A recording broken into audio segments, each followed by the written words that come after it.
I'm with the University of Kentucky. I'm one of your hosts for today's first webinar in our Building Better Beyond webinar series. We're so thankful you took time out of your Monday to join us here for this conversation today. I'll invite my other facilitators to say hello. We've got Sarah Rocker here. We've got Christina Connell. You'll hear from introductions to our panelists later. Emily Spencer is going to be doing some of our tech work. So those are some of the faces you'll see facilitating things today.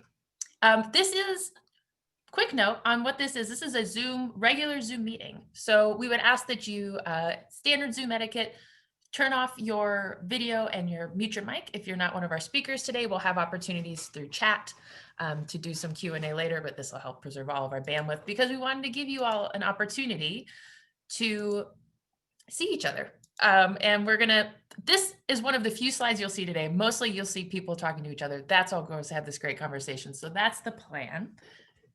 Oh, we've got lots of people still being admitted. So we can go to the next slide, please.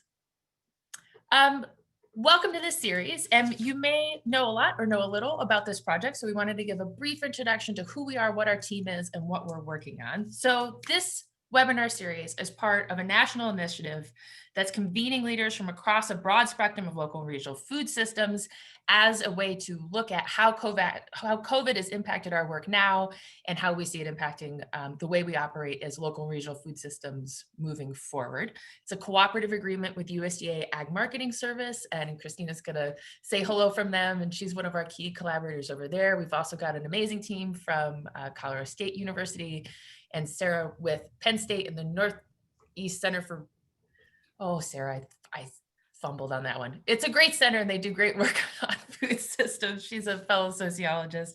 And then 16 different communities of practice that represent all of the diverse sectors in local and regional food systems.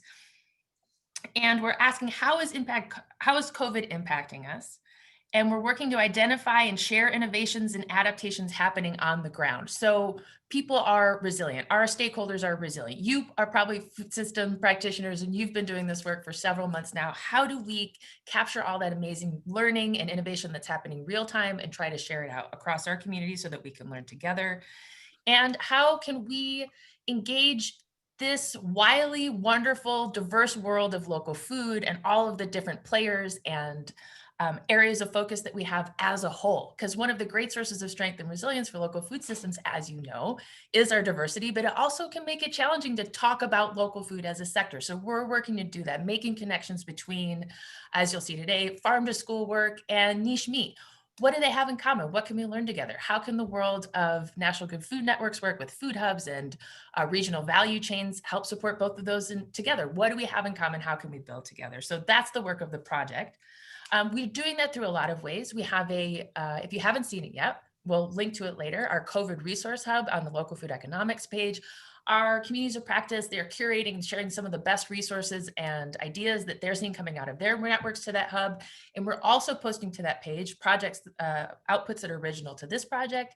We've got a series of innovation briefs, these sort of delicious little digestible, impactful, but also implementable snapshots of some of the great innovations we're seeing from the field up there. One of them, virtual CSA fairs, is one of the first ones we put out. So when you can't have event hall and snacks, how do you get people engaged and excited about CSAs? This was a great example that came out. So we'll have more of those rolling out as the months come on. We also have impact assessments that give us a snapshot of what's happened in each of our communities of practice sectors. So getting sort of an account from the field, from farmers markets, from non-commodity grains of what this last few months have looked like for all these stakeholders. So those are there. And now this webinar series. Okay, so the next slide, please. In preparing for these webinars, we did a series of focus groups with our communities of practice. I would say close to 200 different stakeholders participate in those across all the local food sectors. In this slide, we asked them one question. We asked them many questions, but the first question we ask is, what one word sums up how you're feeling at this moment for your local food sector? And you'll see all across the board, I feel optimistic, I feel tentative, I feel apprehensive, I'm concerned, I'm worried. And so we want to explore that experience through these conversations. And a lot of the people who participated in these research listening sessions said it was a valuable experience for them. And so our research team said, well, can we give a taste of that to the general local food community? So that's what we're hoping to do today. What I will say, next slide. So today's topic, what we did in looking at all of those listening sessions, we identified shared issues and themes across all of the sectors and translated those into these public conversations so that these are issues that, while we have 3 of our great local food leaders and their organizations represented here today, the subjects we're covering touch on all corners of local food systems. And so we're trying to build and weave these ideas, develop our thinking, and strategize on how we can collaborate together. So today we're starting at the beginning. And let's introduce our speakers first, and then we'll go over the topic. So I'm going to hand it over to Christina to talk about the amazing people we have here to speak to us today. Sure. Thanks, Lillian. So my name is Christina Cannell. I work with USDA's Agricultural Marketing Service. And as Lillian said, my job is to try to introduce these fine folks that we have talking to you from 3 different leading organizations in the field. So as Lillian said, we're really trying to have this conversation be a little bit more of a zooming out synthesis, kind of figuring out where there are similarities and differences of people working across the supply chain. So that's why we have Rebecca Thistlethwaite from the Niche Meat Processor Assistance Network, Lacey Stevens from the National Farm to School Network, and Ellie Baumstein from the Wallace Center. So I'm going to ask each of them to offer a short introduction because they know their work themselves better than anyone else. So Rebecca, why don't you kick us off? Hello, good afternoon, good morning, everyone. Rebecca Thistlethwaite here, Director of the Niche Meat Processor Assistance Network. We are an extension program housed at Oregon State University, and we serve niche meat processors, producers, and their associated supply chains by providing them technical assistance, research, one-on-one consulting, peer-to-peer learning opportunities, and more. So I'm delighted to be here and can't wait to learn from you all. Thanks so much. Lacey? Hi, everyone. It's really wonderful to be here. I'm Lacey Stevens. I'm a Senior Program Manager with the National Farm to School Network. And we are a national network of partners that works with communities across the country to create more equitable and resilient food systems through farm to school initiatives. And farm to school includes a broad range of activities that connect schools and families to their local food system. So that includes local food procurement, which we'll be focusing on primarily today, but also food and agriculture education and gardening opportunities. And I want to thank and hopefully say hello to many of our partners who are out there. We are built on a partnership network. So we have over 200 core and supporting partners who are at state extension offices, state agencies, other nonprofit organizations working in the farm to school sector at the state or local level, as well as over 20,000 network members. So really excited to share what we've been learning from all of those partners and from our colleagues on the call too. Thanks for having me. Great, thanks so much, Lacey. And Ellie? Hi, everyone. My name is Ellie Baumstein. I work for the Wallace Center.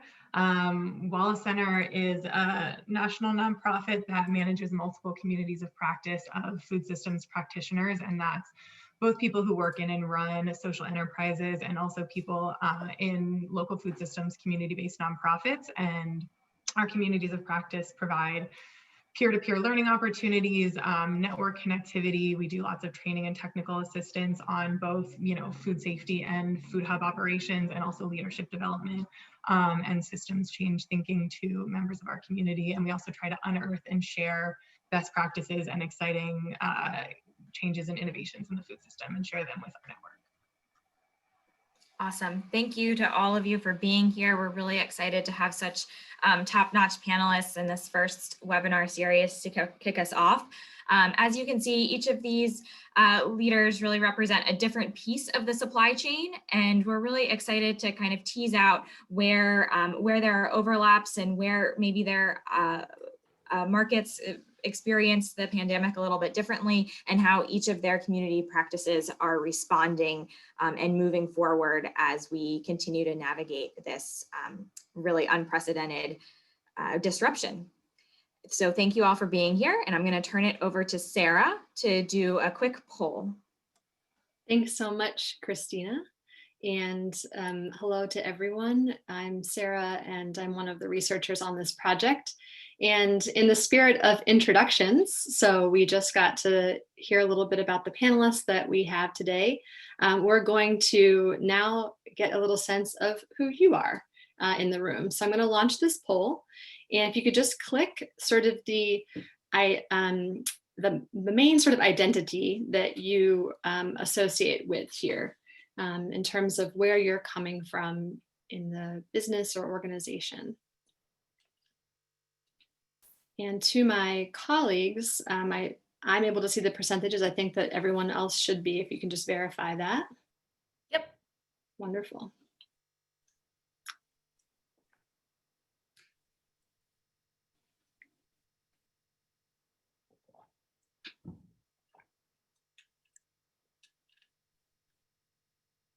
This is fun. I'm glad we did this poll. So you can see the counts coming in. It's very exciting. All of our research team is getting excited by that high percentage of folks voting there. I know we've got some folks by phone, so we won't be able to have full participation, but let's see how high we can get. Right now we're 84%.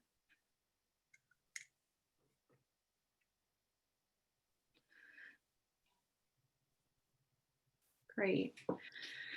Well, I think that's a pretty great response there. So just taking a gaze here across the room, we'll let all the participants know that 33% of folks here today, the highest majority, are representing education and research. That is followed very closely by 30% of you who are representing direct markets. So either CSA, farmers markets, or agritourism. And then followed by about 18% of you representing advocacy and policy. Less so are the farm to institution, some intermediated wholesale food hubs. We've got some niche non-commodity foods represented, and then a few retail from restaurant and grocers. We welcome all of you here at the table, and just as we have a mixed panel, we anticipate wonderful discussion from the diversity that we have in the audience in the Q&A as well. Thanks for being here, and back over to Lillian. Fantastic. All right, so maybe I think we can take it off share screen now, probably. Great. And this puts us here. Yes, I'm orienting myself to the grid. This is like teaching my Zoom class with the freshmen. So today's topic, we've got these incredible panelists, but today's topic came out of our listening sessions, and we're going to start at the beginning today, which is in the spring, this is no news to you all, our food system was sort of turned upside down. Restaurants were forced to close, students were sent home from school for, we weren't sure how long, and all of us were scrambling to try to figure out how to go from feeding a nation, how to feed a nation that's suddenly sheltering at home. And our conversation today focuses on how local food value chains navigated that pivot. And we're looking from everything from direct to consumer sales, farm to institution, and the intermediaries in between. So that's the sort of three great perspectives we have here, but we recognize again that this has impacted all of us in different ways, all of our stakeholders. And we might think of this as the great pivot. So how has the great pivot happened? Who is faring well? What sort of stakeholders are facing challenges? What can we do to address that? And what learnings are we taking forward? So with that, now you're done hearing from me, and let's hear from our amazing panelists. So thinking of, and this is sort of how to give you an insight into our research, this is how we started our listening sessions, thinking back to March until now. How has that pivot to eating at home impacted your sectors? And maybe we can start with Lacey, because I think a lot of people, this is Farm to School Month, we're thinking about some people are still educating their children at home, some of them are sending their kids back to the classroom for the first time. What has that looked like for you all? Yeah, great question, Lillian, and happy Farm to School Month to all of you. Thanks for reminding us of that. And I think, obviously it was a huge shift when schools closed, but I think one of the things that we saw that was really, miraculous and inspiring was how quickly school food service programs adapted to that shift. Really within a week, a lot of school food service programs were totally shifting their service model so that they could serve children out of school. And much of that is thanks to USDA waivers that made that possible. but many school food service programs were able to open up grab-and-go meal options where parents could pull up and pick up food for the day and for the week. So children, particularly children who may not have had those opportunities to eat those meals at home, still had access to foods, even as schools were closed. And, again, we are utilizing National Farm to School Month to celebrate those incredible heroes because they jumped right in, often, being frontline workers, risking their own lives, essentially, to be able to feed children and families. And I think another important thing coming out of that is that as schools were shifting, they really became not just a source of food and really vital connectivity place for children, but also for families.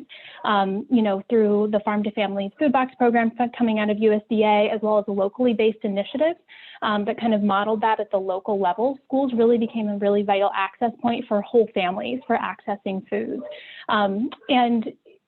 While that shift really created a need for a different kind of food, often prepackaged, something that was shelf stable, we still saw a lot of schools able to utilize local food products. In April, there was a School Nutrition Association survey that up to 25% of schools that were responding were still using local products. So they were still making those relationships work.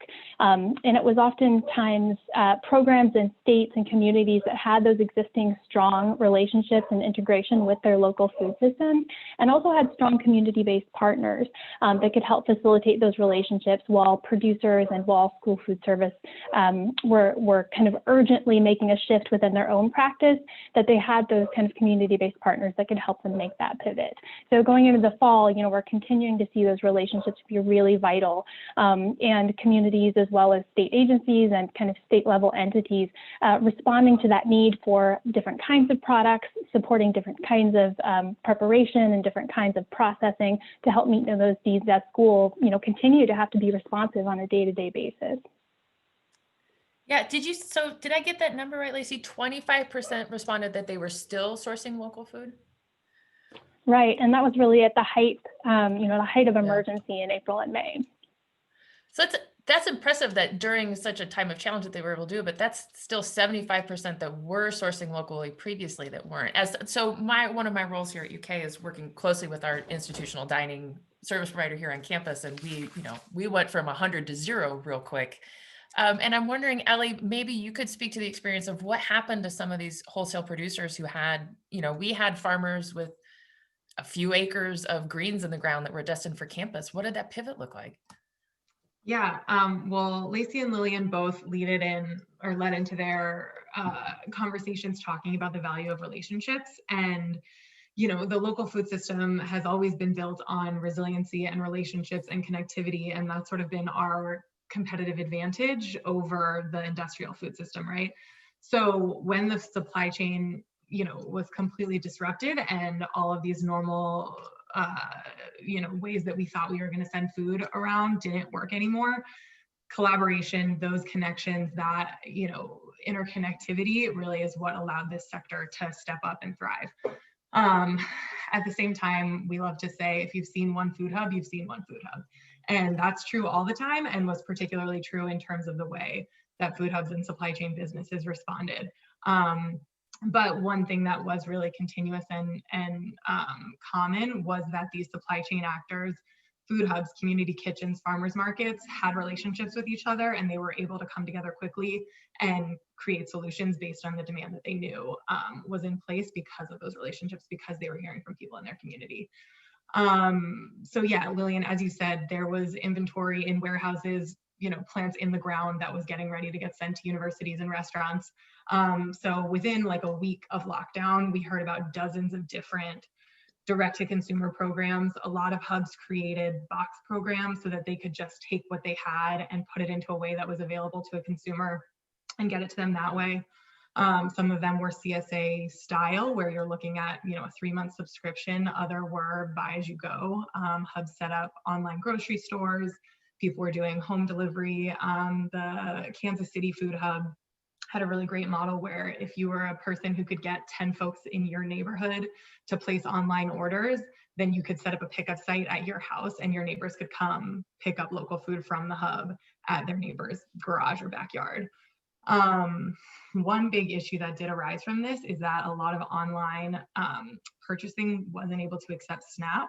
So that created a huge access barrier for folks that use food assistance and for folks that don't have good Wi-Fi access. So a lot of these options weren't available to people who needed to process payments online and who rely on SNAP.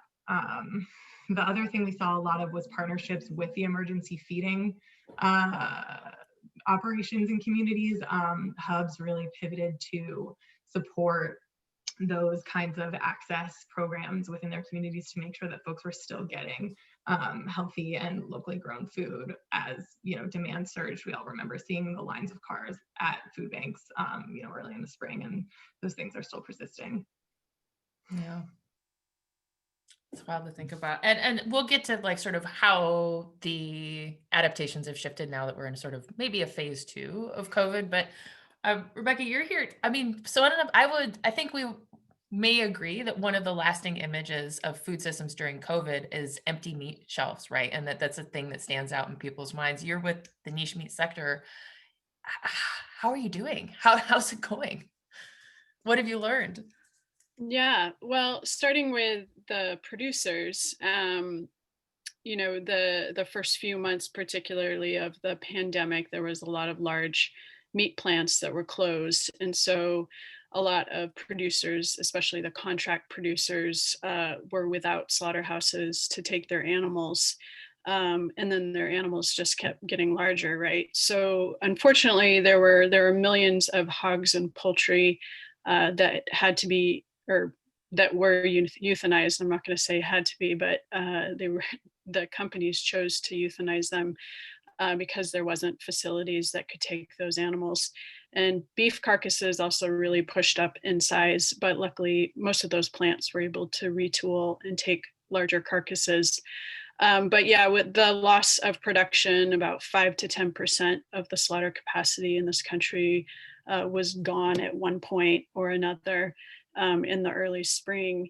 And so what also happened there was that really shifted slaughter and processing to small and mid-scale processors who normally would be quite slow this time of the year. So they saw a real boom in demand for their services, in many cases, exceeding their capacity. Many small processors were able to add, maybe a Saturday shift or add more employees. Some of them even took on some of the unemployed folks from the large packing plants and retrained them to work in the smaller facilities. And I've talked to a couple processors who are quite happy with that arrangement and have kept those employees on staff because they're happy to be in a much safer and smaller facility. So one interesting statistic I found out was that approximately half a 0.5 to 1% of animals slaughtered this year were done in custom exempt facilities. So, or I should say an increase of 0.5 to 1%. And so that's close to 2% of total animal slaughter in the country shifted to custom exempt facilities. That doesn't sound like much, but that represents tens of thousands of animals that were slaughtered in custom exempt, meaning people started purchasing halves and wholes and quarters and kind of going back to filling up their freezers with meat as they used to do, back in older times. So there was a lot of new customers coming into buying meat in bulk, and there was also quite a bit of panic buying early on, people filling their freezers, and now that demand has definitely slacked as people are working through inventory in their freezers. And then the other thing was just the loss of the wholesale markets, particularly restaurants and food service. So there was a lot of meat that was in the wrong format because most meat that goes to wholesale markets like that is cut into primals or subprimals, so very large cuts, right? And then the further processing gets done at the restaurant or at the food service facility. And the large plants don't have the capacity to cut into smaller retail case-ready meat. That's not their model. So the smaller plants picked up quite a bit of that business as well and have forged a lot of new relationships with grocery stores and food service because they were able to meet their needs. So it's really quite an interesting time. Small meat processors are definitely having their moment right now. There's a lot of new support from them, from both consumers and also economic development folks and policy people looking at ways to support that sector going forward because they saved the bacon, I should say. Country, we would have definitely run out of meat were it not for those smaller mid-scale processors really stepping up to the plate. I love a good food pun, intended or unintended. Thank you, Rebecca. So that makes me want to ask. So the next question is, this is early. So we had the early days shifts. You know, Lacey's stakeholders are putting together food boxes for families for a whole week. They're trying to get grab and go. They're leveraging their partnerships. Ellie's, you know, Ellie and Rebecca, your stakeholders are recutting, repackaging, sort of retooling their operations. How did the thinking or the doing change once maybe we realized that this wasn't going to be a couple month, 1 quarter situation, that maybe this was a mid to long term adaptations where we were going to make? How did your approach to the pivot away from wholesale or these just sort of changes, how did your thinking change? How did your strategizing change? And this might be a question of, you know, what investments do we need to make? Does it make sense to tool up infrastructure, and how are you thinking through that? You know, Lillian, I think that is the question on everyone's mind. You know, some food hubs saw 500 and 600% increases in their demand. You know, I think a lot of folks on this call have realized that this awareness about the food system and about supply chains is something that is really skyrocketing as people start to think about, why was it so hard to get certain things in the grocery store in April? But I think it's really difficult for hubs to, you know, manage that uncertainty. You know, some hubs did a lot of hiring because they were going from, you know, delivering pallets to an institution to now needing to pack individual family size boxes. And so I think there's a lot of uncertainty and you know, concern on the part of these hubs about whether or not it makes sense to maintain that staff. Do they want to build another freezer to be able to hold those boxes for a few extra days? I don't think a lot of folks have a really clear answer if this surge in demand that some of these local food distribution companies have seen is going to stick around. Yeah, and I agree with that. A lot of processors who, you know, have retooled or added new staff, extended shifts, are a little wary about that long-term demand. Definitely looking at previous data from like 2008 recession, there was a little spike in panic buying, and then it, you know, definitely subsided as the real realities started to settle in to consumers' pocketbooks.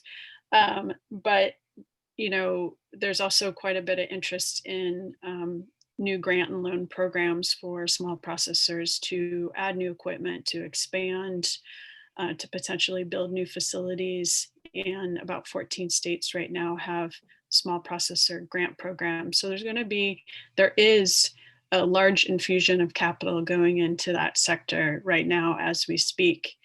And that will open up a whole lot of new slaughter capacity next year, as well as cut and wrap. But whether the farmers will continue to have that consumer demand remains to be seen. And if it's the farmers, it's the market pull that drives the processing business. It's not the other way around. The processors don't create the market. And so the farmers have to keep that market demand up.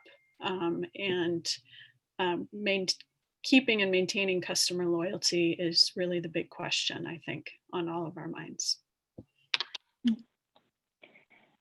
I think from the school food service side, I think some of those barriers or gaps in infrastructure were only elevated. I think that we knew that a big barrier for a lot of schools was having access to minimally processed or appropriately packaged products. And so, this transition only elevated that. And so as we're seeing some investments, from state agencies or other organizations into some of those infrastructure, both on the school side and the producer side, I think that can be a really kind of positive outcome for creating more opportunity in the long term and fulfilling kind of a long-term need. Yeah. This is a sort of off the wall question. What might people be surprised to learn about how the disruption has impacted your sector? So we might have pre-assumptions about what food hubs look like, or what local meat is, or what farm to school is. What's been the most surprising part of your experience? It could be logistics, and we're going to transition into looking at partnerships and looking forward next. Hit you with the hard ball.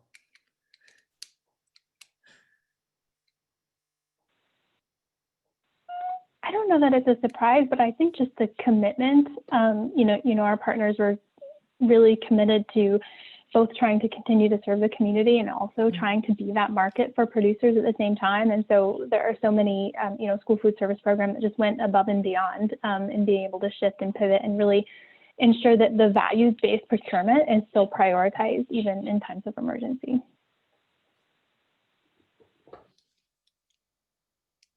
I saw Ellie come off mute. Yeah. One thing, I was already off mute before, but now I'm stuck. So I think one thing that has been really sort of interesting is that a lot of state and local governments are starting to sort of wake up to the economic development, community development, food security potential of food systems and local food in particular. So we saw a lot of interesting and new partnerships between like city departments of emergency management partnering with local food hubs to buy and move food through New York City, for example. And so that's one thing that I thought was sort of interesting and surprising, is that a lot of these sort of more local municipal level governments were really starting to say like, oh, we do have all of this amazing infrastructure and food in our community. We can create community food security with what we already have. And that awareness, I think, has been really exciting. To keep those folks engaged and help them sort of see the system and see how powerful it can be to create, resilient and equitable and beautiful places to live. And I was going to reiterate the idea that, the surprise was that small processors had a brief moment in the media, which is pretty much something nobody ever talks about in the media is small scale meat processing. So I got interviewed for about 20 different articles, and there was just a flurry of media attention because empty meat shelves is literally like the worst thing that could possibly happen, right? It's like lemons are gone, no big deal, but no meat, like our president will invoke the Defense Production Act if we're low on meat in this country, right? So small scale meat processors have had a moment, not only in the media, but consumers are paying a lot more attention to them. I think there'll hopefully be more consumer support for those facilities in that sector of the food system. Small processors continue to run into issues when they want to expand or build new facilities by high levels of NIMBYism in communities, thinking they're going to be just these large smelly facilities when really they're not at all. You can hardly tell anything's going on there. So I think that may have opened up some new opportunities for that sector, and I'm excited by that. Well, on that hopeful note, I'm going to pass the baton to my colleague Sarah to help us look forward and see how we build better beyond. Thanks, Lillian. So one of the things that I'm really struck by in listening to our panelists speak today is that innovations and adaptations don't happen in a vacuum, in a resource vacuum or an environmental vacuum or even a social vacuum.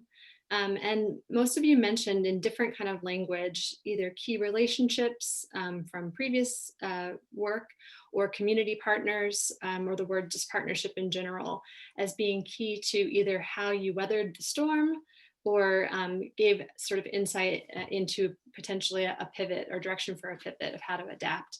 And I just want to elevate that and give you each the chance to respond to maybe sharing an instance of a particular adaptation and maybe a unique partner, either a new one or just one that you wouldn't have thought of that maybe surprised you, that really made that adaptation possible. So the floor is open.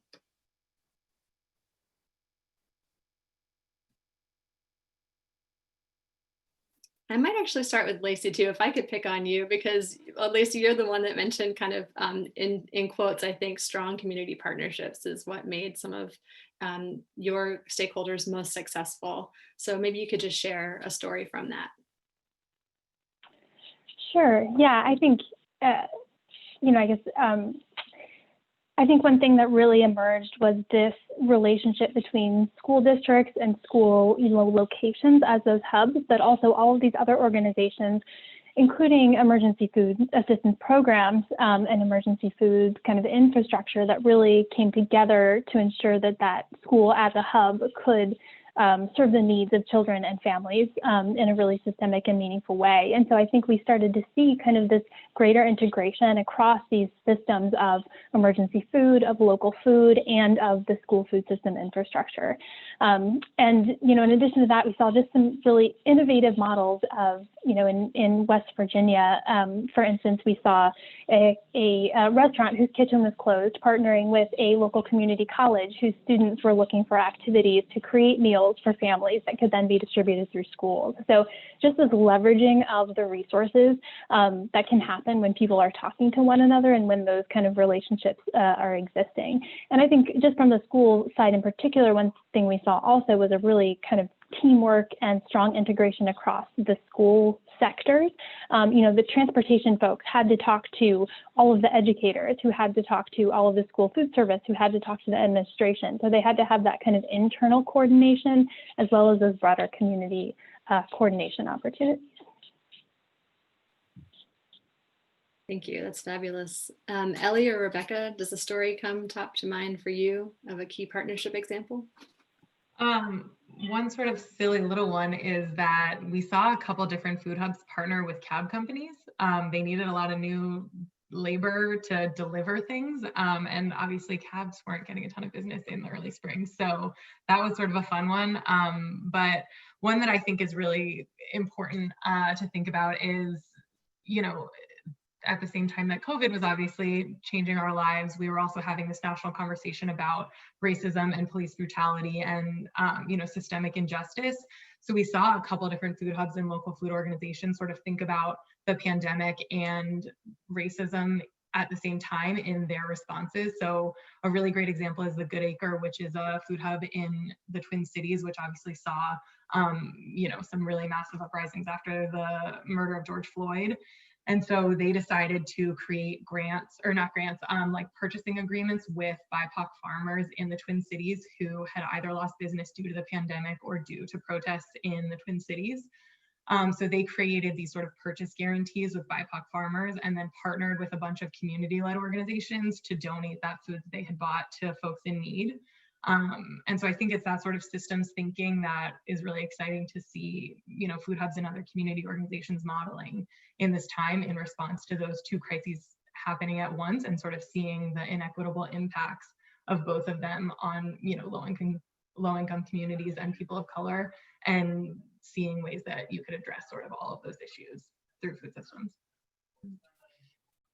I have a couple examples. The first one is a little bit controversial, but I think it solved for some key problems, and that was the excess of large fat hogs in the Midwest that didn't have packing plants to be slaughtered in. And I live out here in the West where we don't raise a lot of pigs in any appreciable numbers. So there was quite a few entrepreneurs who got together, large truckloads, trailer loads of pigs, paid the producers in the Midwest more money than they would have been paid had they sold to the large packers, got those animals diverted out of being euthanized and then brought them to small and mid-scale processors out here in the West, providing more business for those processors as well, and then getting fairly affordable pork into the hands of consumers out here. So I thought that that was a pretty neat collaboration, and I'd love to see more of that kind of thinking going forward. And then another example is there's a group of beef producers in New Mexico that lost a bunch of their restaurant and food service sales, where they were selling primals and subprimals primarily, and didn't have the ability to get that stuff cut into retail ready packaging because there's only 2 processors in New Mexico that do that. So they partnered with a couple of the reservations, the Native American reservations in New Mexico, that were able to take in bulk meat and then cut it and distribute it to members of the reservation, and actually use, I think, federal dollars to purchase those carcasses. So they weren't asking for donations. They paid the producers fair prices, and again, help preserve markets for those farmers while getting high quality meat onto the reservation and in the bellies. So that was a great partnership, and it's still ongoing. I think it'll go on into the future. That's actually a really kind of great sort of segue into a follow-up question I have, and maybe a question that will take us out and potentially close up our panel today before we move into Q&A. But I'm really struck by the way that some of these partnerships are transcending scale of operations, or transcending maybe divisions of populations of producers or consumers served, the mix between for-profit market channels versus emergency food, the kind of coming together and blending there.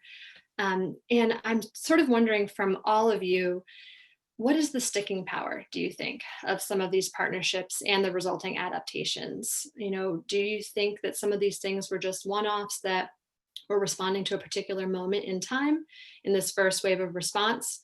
And what do you think has the potential to carry forward? And what are the conditions that might be needed to carry some of these adaptations forward?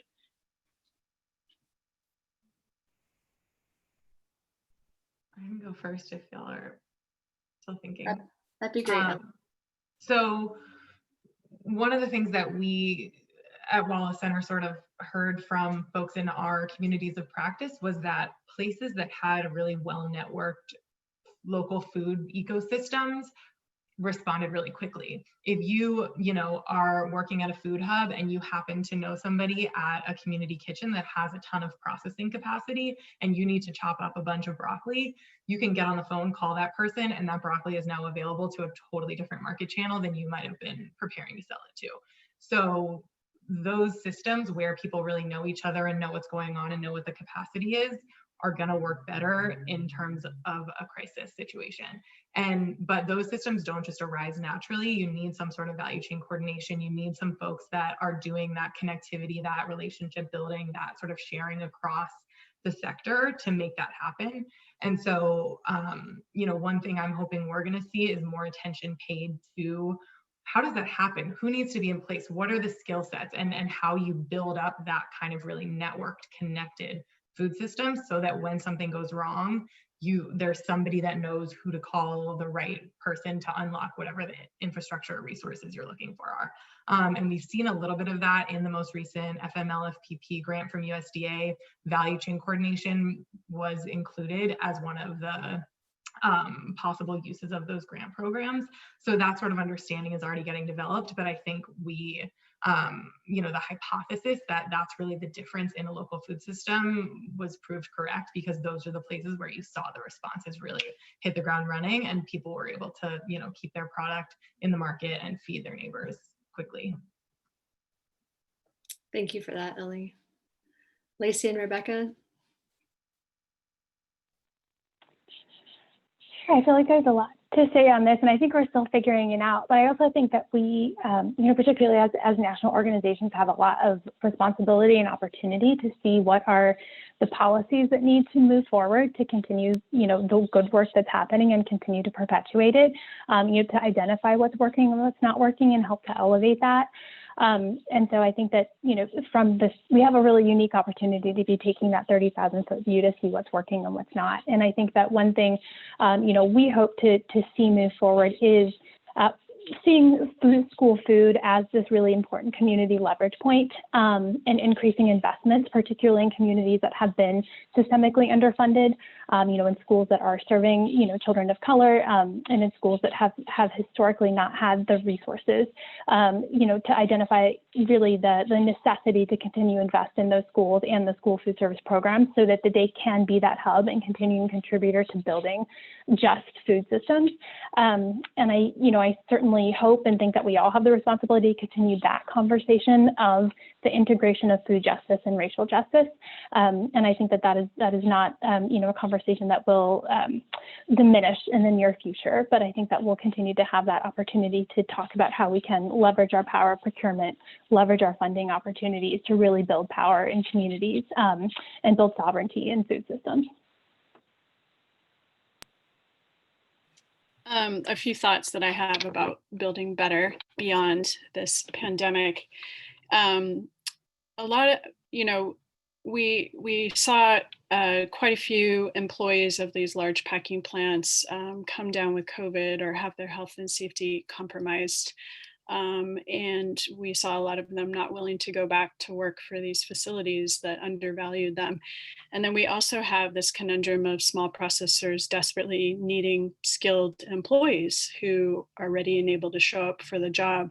And so I think a great opportunity we have going forward is more employee training programs and incentive programs to help these small processors be able to offer employment to out of work employees from large packers, and also be able to offer them better wages and better benefits and just an overall better livelihood for those employees. That could really revitalize the small meat processing sector as well. So I think that's one area of work.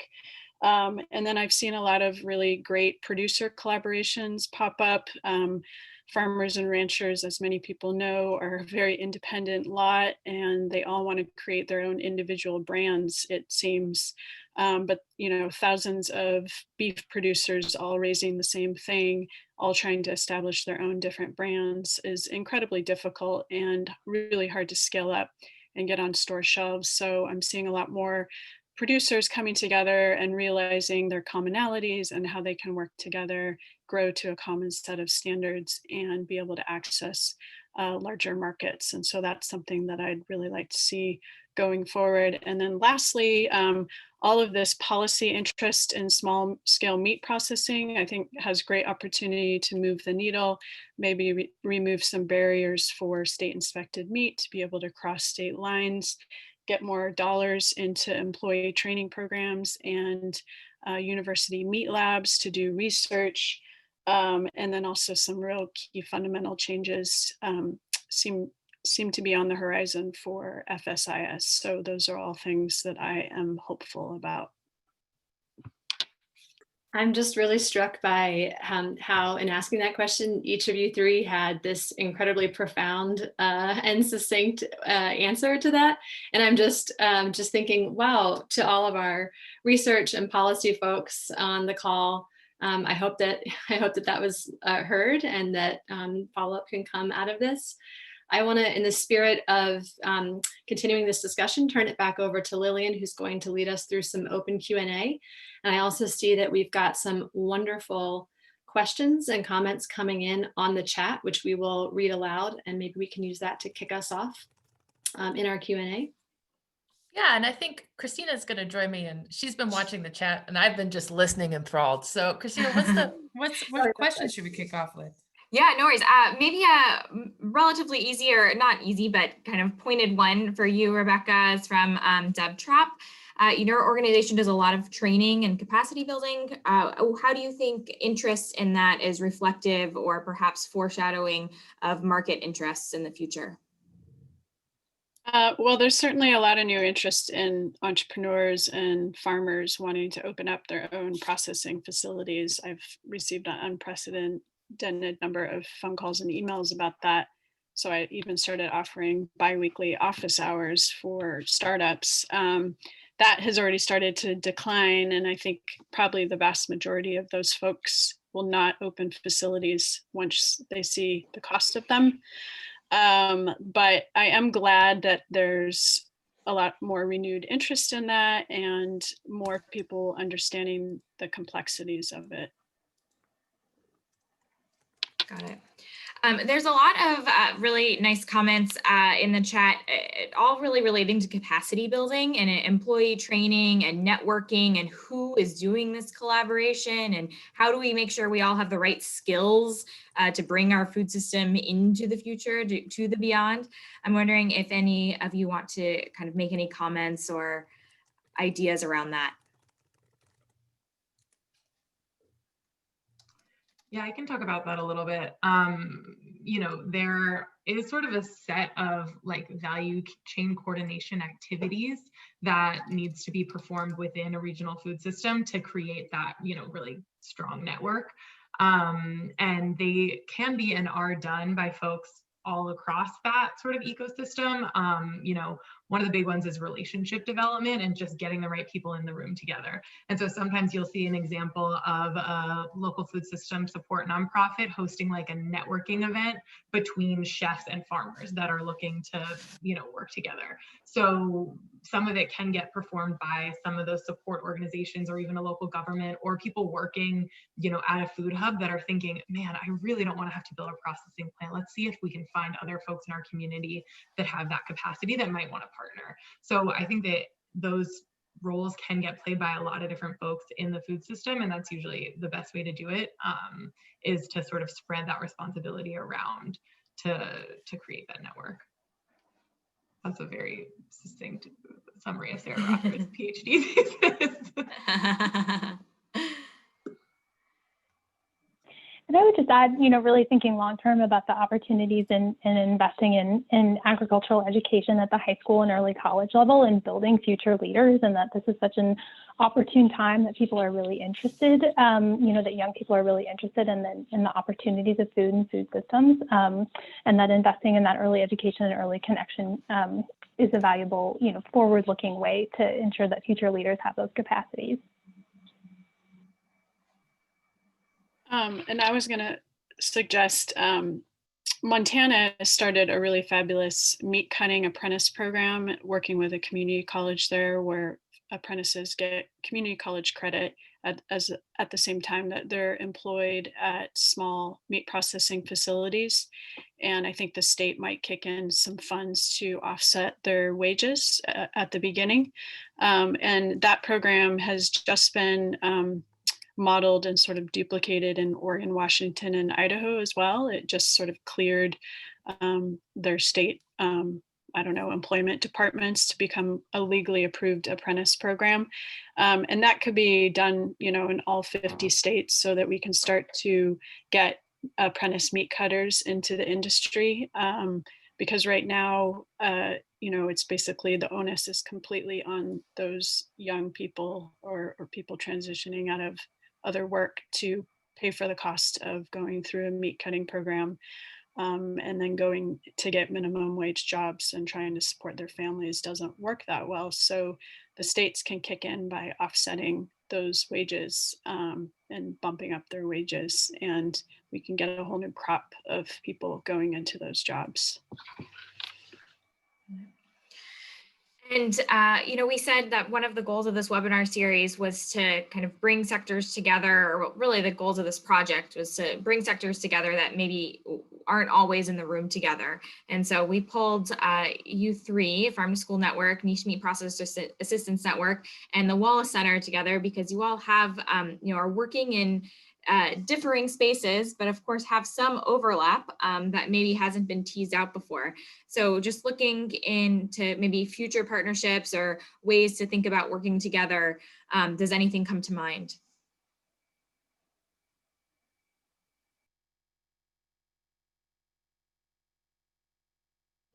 Well, I brought this up in our organizing call, but I would love to see more focus on proteins for the farm to school efforts and the food hub efforts. I know food hubs, it's sometimes challenging to have meat, in the facility or on the trucks because that brings in a different layer of inspection, right? But I know schools use a lot of proteins, and many of which are not the best proteins. And I think COVID has forced us to start using even lower grade proteins because they're more grab and go. So I'm curious where there might be opportunity with local proteins.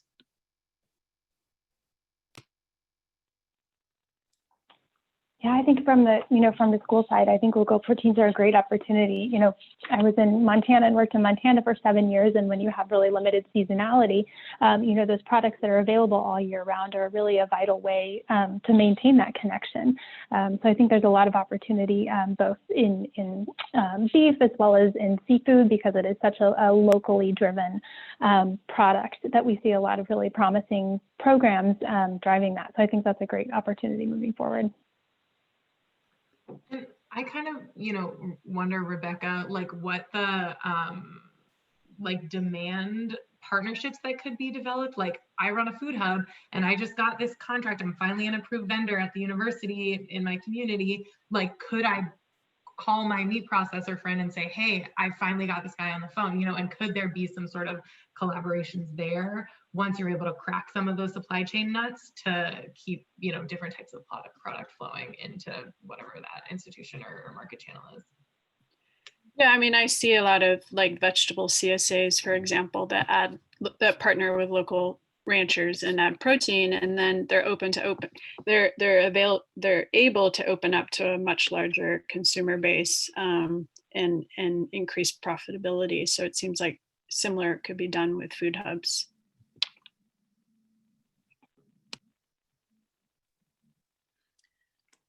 I'm just jumping in and taking a prerogative here. The rebuilding. So as someone that works in farm institution, and Lacey and I have known each other for a while, looking forward, the question of how we bring back farm institution, especially higher ed, K through 12 is operating differently now, but higher ed is operating very differently. And I think the sort of partnerships you all have pointed to can address the demand of pulling local proteins through the market if we have institutional commitments. But we need to be able to tell this story that you all have shared so brilliantly today about how local food systems are economic development, are community resilience, which is a moment that this is an opportunity we have as a way to build back those institutional buyers, which are in a lot of ways a great opportunity for food hubs.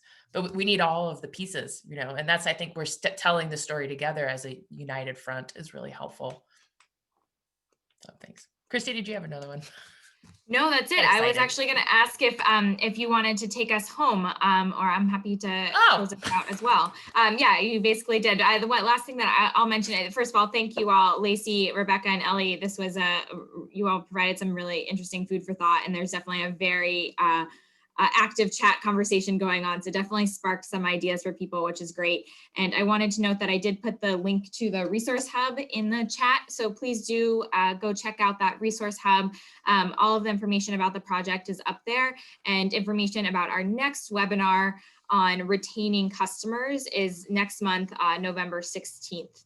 So thank you all for joining us. Lillian, I'm not sure if you have anything else to close us out. Yeah, so you all as participants, we will have a report back after this webinar. You'll get a nice little written summary. They're like, yeah, they talked about something interesting. What was that? We'll have a written summary that goes out to you all. Please check out the website. There's all of those innovation briefs, those impact assessments, the resources are there. You'll find out about upcoming webinars. And I have one other thing, but it escapes me. Sarah, do you have something to send us out when you always have a great closing thought?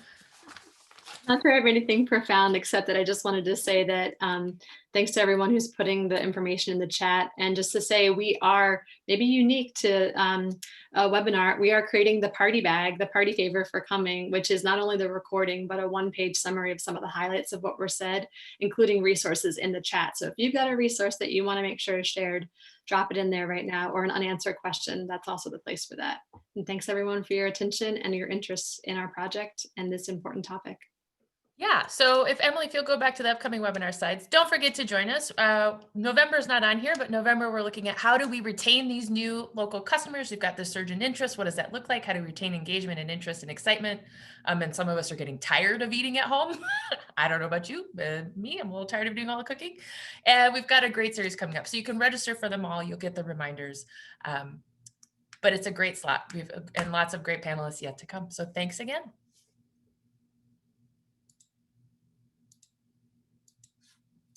We need some outro music. We've been doing intro music, which really helps with the Yeah. Do you have a talking. favorite intro music song? Mine is the Bee Gees, How Deep Is Your Love? Oh, Yeah, that's it's a good smart. one.